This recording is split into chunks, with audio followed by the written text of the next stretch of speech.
Welcome back to the table. You have found Finding a Toria, a weekly podcast where three lifelong friends sit around and talk about all things TTRPG related. Yep. We're back. But I think that's right. I love doing the intro and looking around like... Is that right? Is that what we're doing today? Say the right things? I think we write down the intro almost every time. It's And always a little different. yeah. And it never sticks. So that is... Nope, it does not. Just about as good. And we're back again for, I think, our third installment. This is our third or fourth. I think fourth. 1 plus 2. Yeah, plus because there was the one. Yeah, 1 plus 1 plus 2 plus 1 plus 1. Yeah, so it is 4. Yeah, so this How would many be... bullets was it? This is wow. This is our fourth Daggerheart related episode, and this is the one that we kind of been promising from the beginning that we were going to play a little bit of Daggerheart. And we did. And I wish there was a camera on Tori's face. And we did. it looks like something bad happened. to No, us. and it's not like Right? that. It looks It's like not a- like And that. there's no going back And from we're it done now. forever. No. But we did, and I'm just going to open up the conversation to ideas that would compare and contrast the experience that we this was just a few minutes ago, just had playing the game, expectations that were met, things that you think could be done better, what you liked, what you didn't like. Let's start with your favorite part of, and we played the Witherwild, Yes. or part of. Right, part of. I adjacent think there to. needs to be a date marked on the calendar to indicate that Malcolm ran his first module. Oh, shit. It'd be so weird. They don't even know if my middle finger's up or not. That's the whole thing. We're not on camera. Like, No, we're so not. Nobody knows. Yes, and I mean, like that's seriously, that's... can I respond that was you suggested it? Yeah, just... Because my first idea was learn enough about the world. Let's write something up and make it. Because that's how I was you going to do put it. it Tori adjacent. Honestly, I'm glad I did. I'm glad that I had the resource manual to lean on for the first time. But yes. I will say, I think in some ways it would have been really freaking fun to put that into a Toria's world. Still can. Just got to make sure that we don't make any money from it. obviously. But we've played in a Toria for decades. And so then to sit down and like you asked me a question because as everyone will come to know if they dig into Daggerheart, it's a lot about asking questions and answering Yeah. them. And I was just like, I don't know about this world. I was like, I know nothing about this world. And it really floored me for a second. It was the biggest difference. And once again, I know modules. I don't run them usually, but it was very, very, very heavy on almost an investigative seat from the GM, where you were just posing questions and almost you see it in the improv Olympics where they just bounce back and forth and bounce back, and they almost wanted that style and that repetition. And hey, what about this? And now I'm going to point at you, and the spotlight's on you, and tell me this. And a lot of it was kind of rather deep backstory questions. And I will say, since we're talking about doing sort of an analysis of the game, I really enjoyed myself. I guess I'll just put that out there. I had a lot of fun playing the game. Would play it again, would continue with the adventure we're on. But to that point of the questions and the backstory and all of this kind of stuff and playing in the world, if you are used to playing a game in worlds that you are very familiar with, and then you go into this game with new worlds that if you haven't been playing in them, you're not as familiar with, and then you have to give all of these reasons and backstory answers to questions about a world that you really know nothing about. And so in a lot of ways, it felt like I had to come to the table knowing about this world, and I didn't know anything about it. And it was a one-page primer that I could have either read to you as we sat down to play or sent you in advance, which I did. Right. And she read it to us while we were on the drive here. Right. And they really, then you get into it from that GM seat, and there's not, they do a great job of setting up the world. There's good descriptors. I kind of felt like you could play that out well and set the scene very well, but so much of it moving forward and making sense depends on the people that are playing with characters being willing to engage in that quick narrative tennis. And I think for me, like when you asked me something about like gods and who if my person was pious and who they might worship or things like that. And I don't default to, well, let me just make that up. Right. And I think that's the whole point of the game is that as you sit down at the table with your people, you make those things up. And I will say and that's what threw me about it was I was like, well, I don't know who the gods in this world are. And there's a list of them there that they give you. And we really hadn't role played through a way that you would have known any of them, Right. except for the one that it actually worked out that you were aligned with. So some of that could have been my GMing, that they weren't really specific that you should get that information. Here's what you can use. And then as I'm going down the list of questions per character, that one just came out. So Yeah. With this game, I really think that if you are not good at making shit up on the fly, this may not be your game. Yeah. Because it wants you to make shit up on the fly. It really does, especially in the module that we ran. It wants you to have a reason for being there and how do you view these different things that have gone on. But and maybe that's why there's so much upfront narrative exposition that you get when you see the live play on these things. But I don't know that you can really give away the store without railroading the characters. So I sort of, what's hitting me as we're talking about it, we said we were going to do some sort of comparisons to other games. Sure. Is it reminds me a lot of preparing to play Vampire. That when I made a character for Vampire, I was I read an entire manual about the clan that I wanted to be. I did all sorts of backstory research in order to create my person and be prepared to sit at table and play.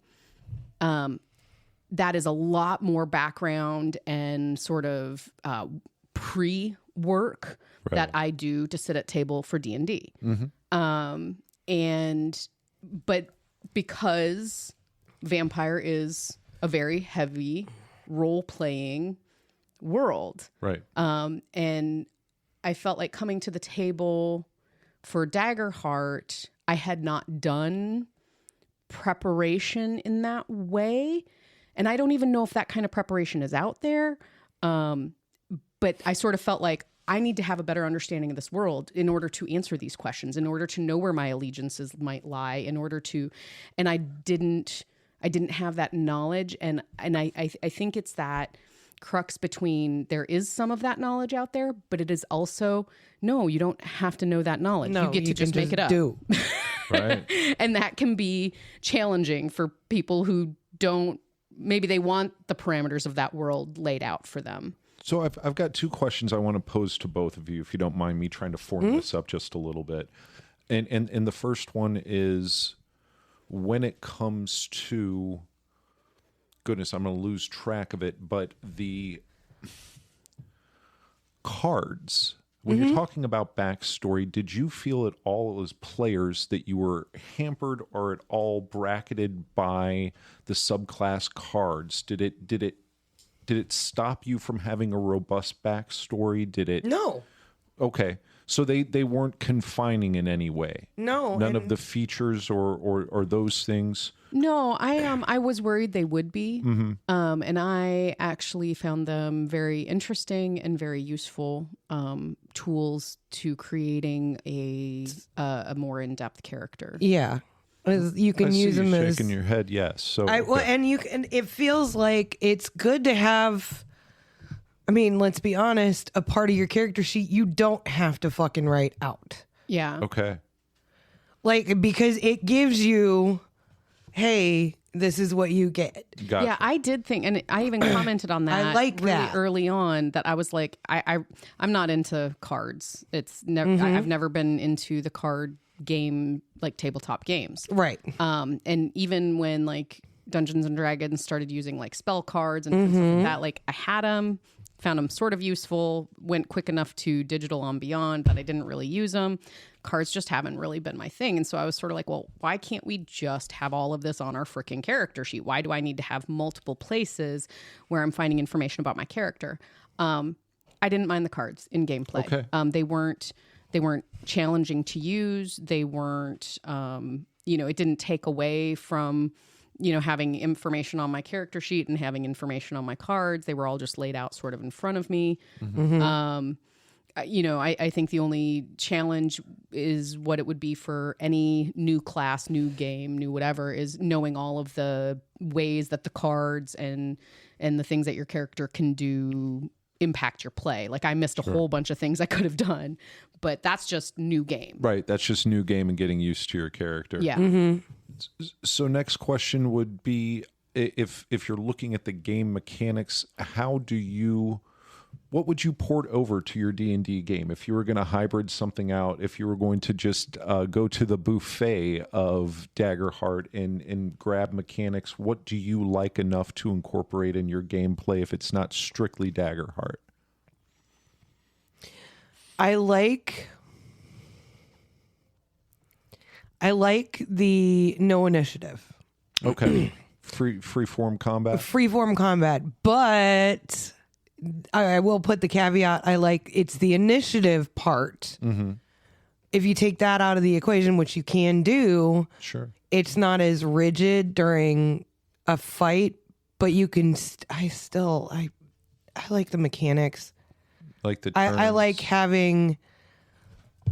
It's battlefield control. I was talking about this before. It's battlefield control that you don't necessarily have as much with that on this one. We have only run the one combat, so I could be absolutely wrong too. I think you're right, though. I think it does lend to that because the chaos of narration, the chaos of the duality dice, and even if we're succeeding at rolls, if there's fear coming around, we had a player today that was just plagued with fear after fear after fear, even though there weren't catastrophic failures or a series of failures so much going with it. The hope and fear, I liked that. I liked that being added in. I would find a fun way to incorporate that into a D&D game.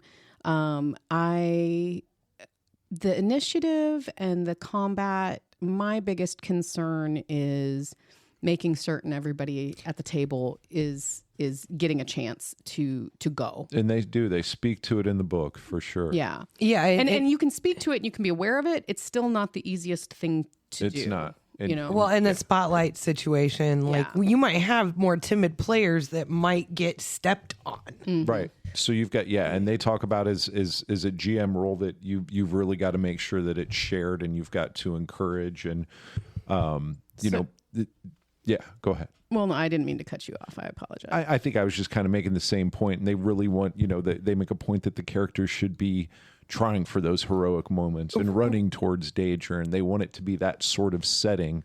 I don't know. Go ahead. So my perspective is that GMing that game, I think you have to be a very skilled GM. I think you have to be comfortable with improv. I think you have to be comfortable with just being able to pull story and information because, as you said, there's not a lot of information to go on. You have to be able to gear the story based on how people respond and all of that. I think you do that a lot naturally no matter what. But I guess my question is as the GM, harder, better, different? What's your take on it? And you've GM'd so many different games, so... I run usually a little bit more tipped towards a narrative game anyway, no matter what it is. I think that it is more difficult because if you do that and you have a table who is more into the mechanics of the game instead of, adding to that narrative element more and doing that tennis, then you can just kind of run with it and make it a narrative game where you're talking and giving backstory and doing voices and all of those things. And I don't think Daggerheart wanted that. I think it's like we talked about earlier, that they kind of intended this for somebody who can do the second part, which is to draw that out and kind of orchestrate that tennis of fiction between different characters and just kind of move the spotlight. And every time that I describe it to myself or somebody else, I see one of the live play things where it's literally a spotlight changing on who's speaking at the time, or the window gets the right. You know, it to me is it's that different. And if you have players that embrace that and want that, that can be a very fun, rich way to develop a world and play a game. If you don't, then you're probably going to have a lot more of just a GM talking and telling a story. Yeah, yeah. We talked to this off mic a little bit, and I just think it's a good, I don't know, point for listeners. One of the concerns I would have with it is that, there's already a struggle in the community to have enough GMs. And I really do think that in order to GM that game, you've got to be, it's that improbability, that it's not about reading the module. I mean, if you really want, and Wizards of the Coast has made modules something that someone who has never DM'd before could sit down at the table and take somebody through a module. And that may not be the most interesting game. It may not be the most epic game, but you can play the game that way, and the person can learn how to do that. It felt like, the GM's role in this, that ability to improv, that ability to build the story with the table. To me, it just feels like it takes a pretty skilled GM. And I guess I would wonder if having enough GMs, to play the game is going to be an issue for Daggerheart. Well, and I was going to think, it's like, in all honesty, Daggerheart GMing, there's a lot of active listening. Sure. Like, there is not just, all right, your turn. There is, what did you just do a second ago that I can fuck with you with? That's that fear element, that, right? That tennis thing that you're supposed to be able to hit that right back to them. Exactly. There are consequences, and you got to be able to move fast, but you don't want anybody losing anything. So you have to be able to respond. There is a lot of active listening. So it's if it's somebody who likes planned out shit, this is probably not the game for you. Right. So, quick question before we go to break on this, and that is, I think that we all remember a time that we ran a D&D Shadowrun Vampire, whatever game that we were playing, character for the first time, and level of investment there, and how that felt compared to how in touch with your character did you feel after a very short session. Did the action and the use of skill bring you, I don't know, I would guess joy or a semblance of understanding? Did you role play your character in the game? Yes. Yeah, actually, I was going to say, I've said on mic before, role playing isn't necessarily my forte type of thing, blah, blah, blah. Tori rolls her eyes at me. I think I did a really good job of role playing today. And I felt that the format of the game led to that. Allowed for it. Yeah, right, it allowed for it more. It encouraged it. Maybe not allowed, encouraged it more. And so I, in a very brief span of time, I had a pretty good understanding of who my character was and how she would respond to situations and what things in her backstory, based on the information of the world that I understood, would fit. I got a very quick understanding of who my character was. And I think that is because of the style of the game. And I really liked that. That the world was open enough to make those decisions and make that character known. Tori, you played a very I'm not cartoonish, but just a very animated, a very Ninja Frog. Ninja Frog. We have neither trademarked nor do we have the rights to the term Ninja Frog, but yes. Ninja Frog. You built a Ninja Frog, a shadow hopping, Ninja Frog. sword wielding, mask wearing Ninja Frog. Ninja Frog. How did you feel after being able to articulate some of the action, maybe more than you would in a D&D game? Do you think that gave you a better sense when you got to Yes. lunging at the leg like this? Yeah. I will say really quick to interject. I saw more literal animation from players at our table today than you usually get at D&D. Yeah. Usually like it's 17. Now you're like, it's a 17, and I'm doing the thing where I go around. Yeah. You know what I'm talking about. Stop it. You know, it's a 17, and I got hope.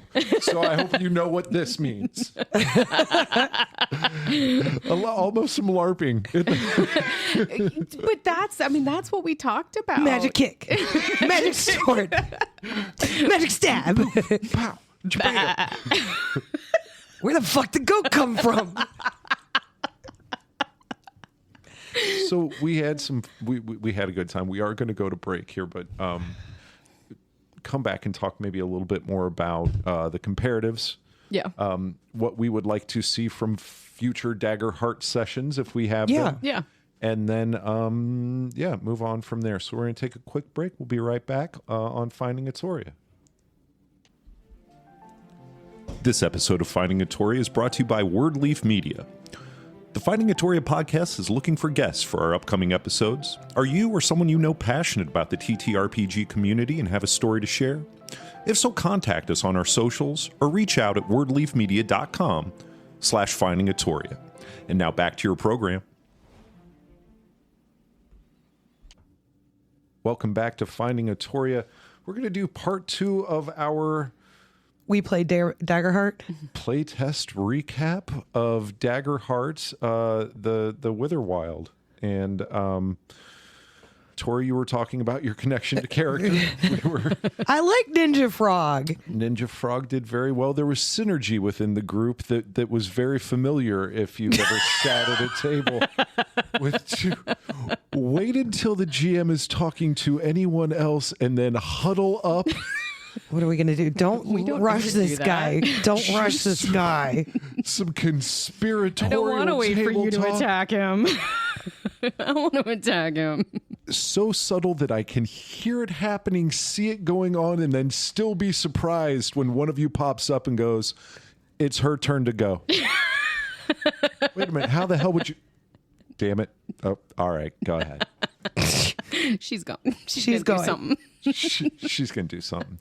Yeah. So I think that it was very fun in that we had space for those moments that it did not always take dice to move the story ahead. Mm-hmm.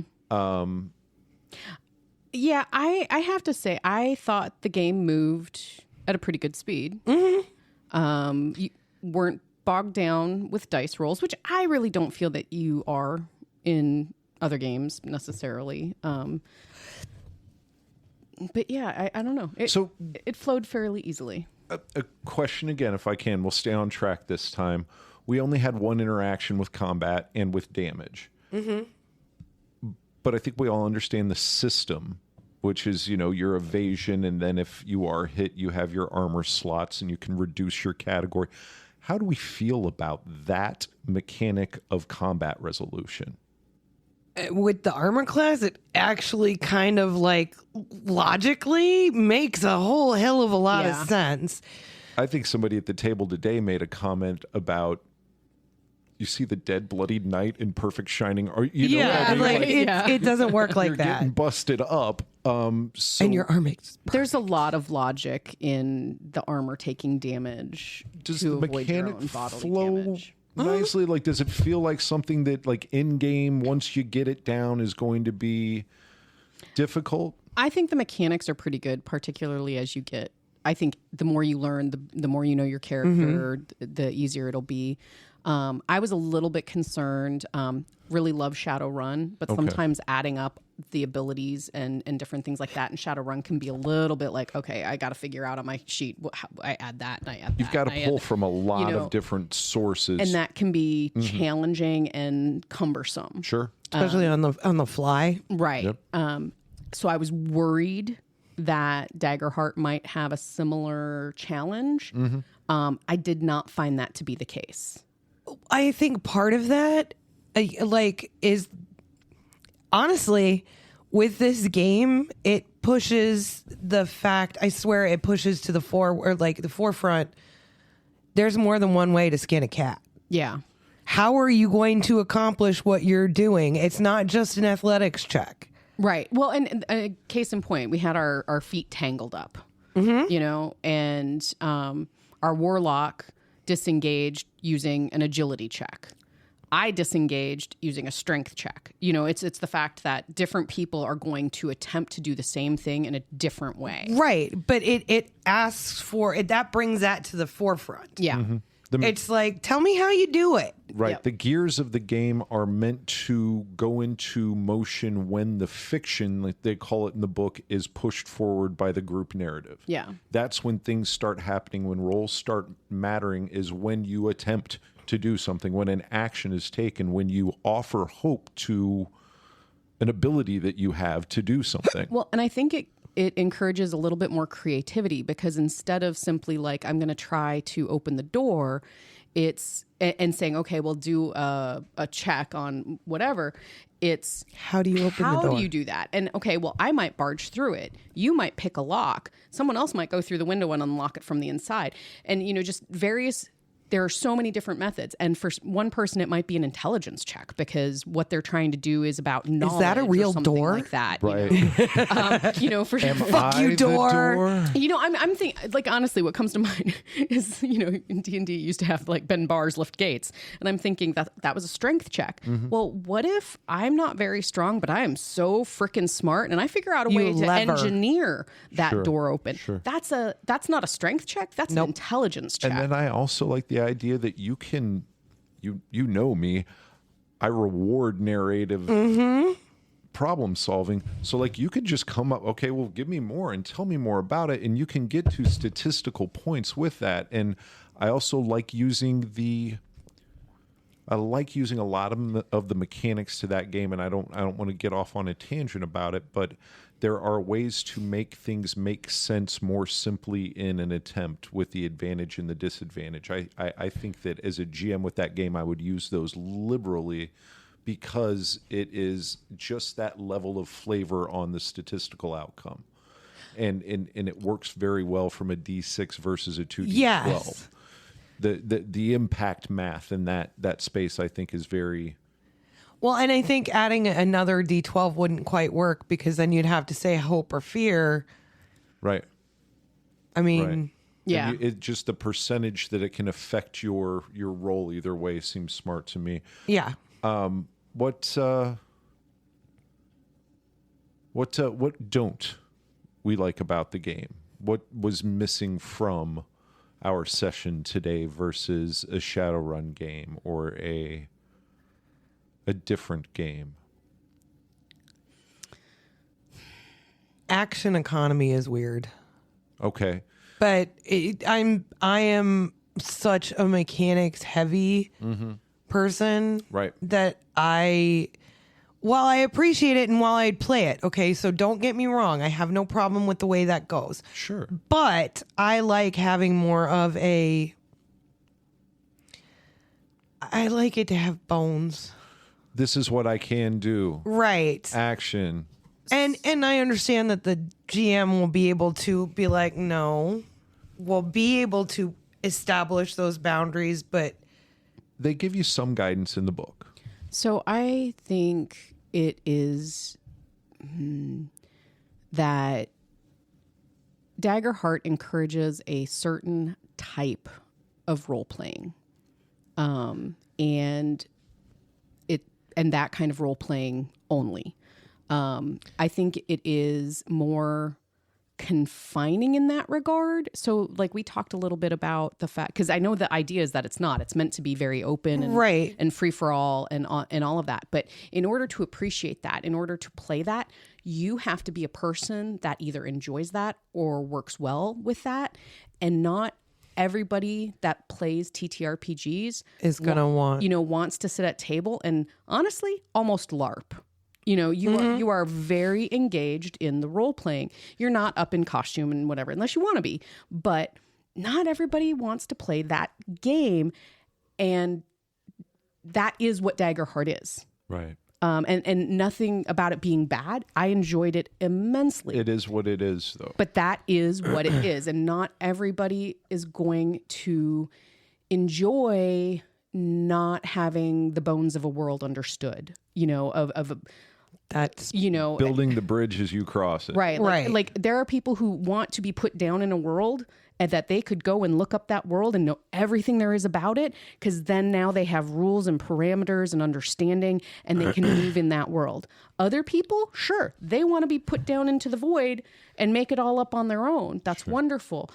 But it doesn't allow for the person who needs that structure or wants that structure. Sure. Well, and I think part of the going in the sandbox thing, which is what a lot of Daggerheart is, a sandbox. Yeah. It is a sandbox game. Mm-hmm. You make it you guys build it. You want. You build it.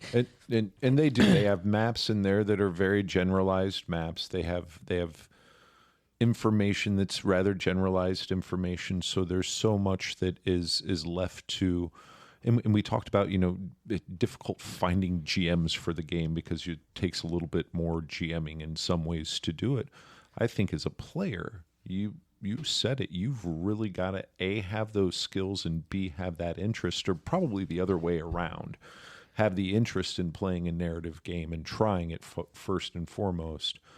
But then, it's got to be something that, you want to do. And like you said, there's a lot of people who do not. And that's fine. Mm-hmm. No, totally fine. Yeah. And not an indictment on the game. No, and again, depending on the person. Sure. But if you are new to TTRPGs, it depends on what kind of gamer you are. Yeah, that could be very overwhelming. And maybe and for some it would be the complete opposite. It would be it would be like, yes, so this great, is perfect. But I know there's a couple of people like my kids' friends that want to play. I don't think they could jump into this game. Right. It would overwhelm them. And they wouldn't enjoy it and they wouldn't want to sit at table.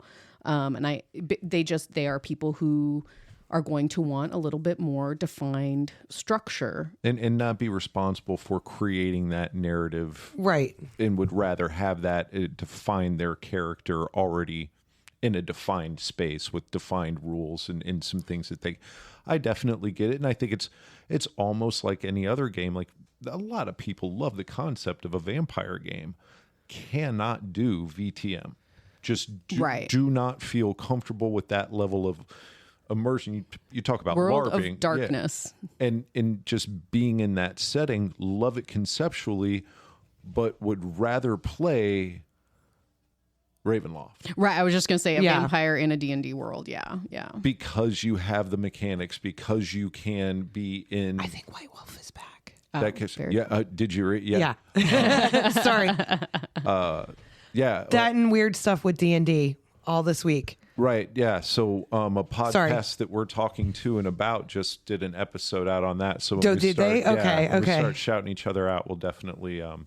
That'll be a different episode. Anyway, before I get into a hint at episodes to come. Right. Hyping up the future. Let's get back to our and let's maybe have a couple of closing thoughts about what we would like to see more of, and if we plan on making Daggerheart something that we want to pursue and play more of.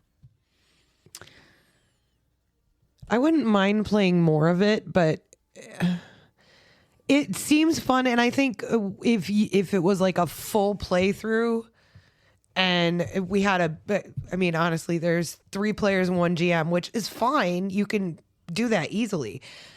I think like a longer playthrough would give me a better idea of how much I like it.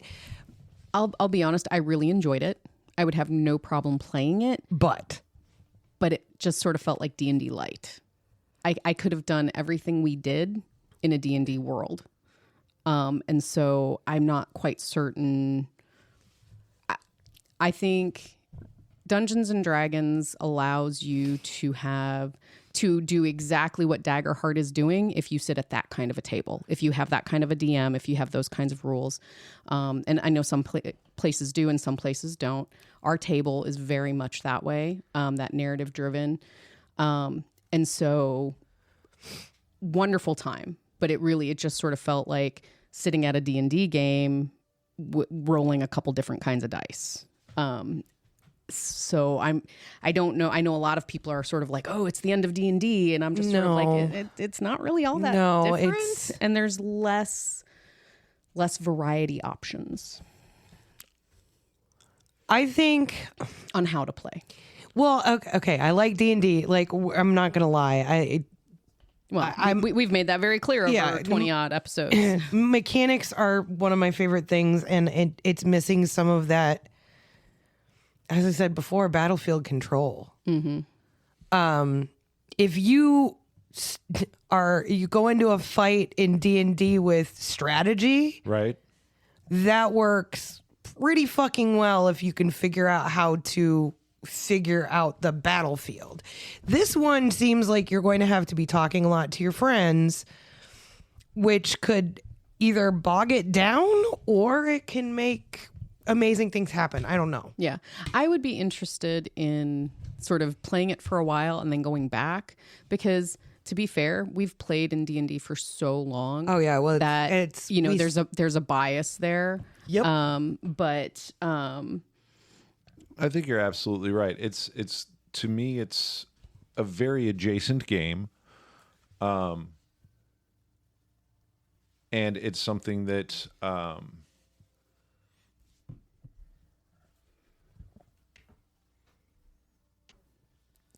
adjacent game in so many ways that if you allow it, Daggerheart can be, I think you said, like a D&D light or a D&D focus on the narrative game.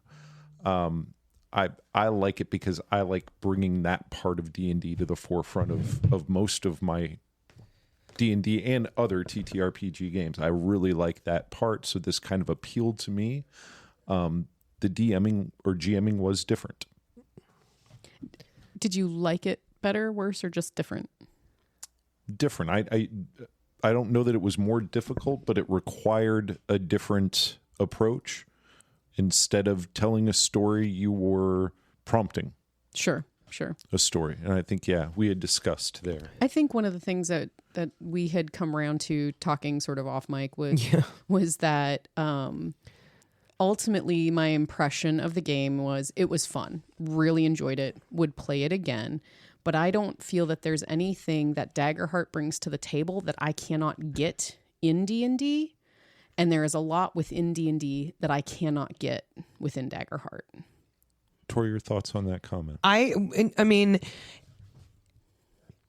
I think so. Like, in all honesty, it depends on what you want to focus on in your game. And once again, homebrew is a thing. If there's something you like in Daggerheart and can adapt it to D&D, which I think a big chunk of these could be adapted, or That's why the question came to my mind looking at it from a world builder GM perspective is what would I take from this, because it's kind of a la carte if you are homebrewing. I love the fear and hope. I would add that into the game in a heartbeat. The narrative style, which we already do, but enhancing it, I love it.